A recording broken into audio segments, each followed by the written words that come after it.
వెనక్కి రండి.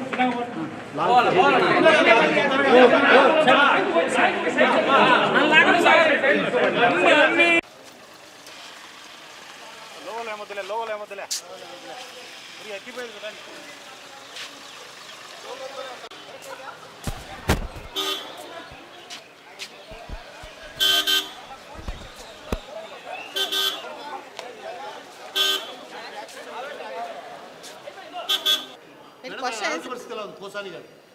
Acute problem ఏం లేదండి. అన్ని ఓల్డ్ రిపోర్ట్స్ అన్నీ కొన్ని ప్రాబ్లం ఉంటే ఇప్పుడు అందరు స్పెషలిస్ట్ చూశారు. అందరు స్పెషలిస్ట్ చూశారు. అక్యూట్ ప్రాబ్లం ఏం లేదు, అందుకే డిశ్చార్జ్ చేశారు.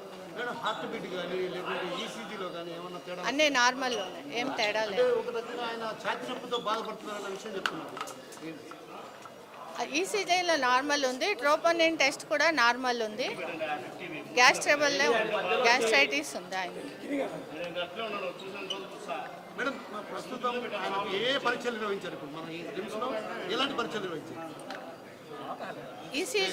ఈసీజీ అయిపోయింది. ఈసీజీ, ఈకో, ట్రోపోనిన్ టెస్ట్, మళ్ళీ స్పెషలిస్ట్ డాక్టర్ చూశారు, కార్డియాలజిస్ట్ చూశారు, ఈఎన్టీ సర్జన్ చూశారు, మళ్ళీ జనరల్ సర్జన్ చూశారు, రేడియాలజిస్ట్ చూశారు. స్కానింగ్ కూడా అయిపోయింది.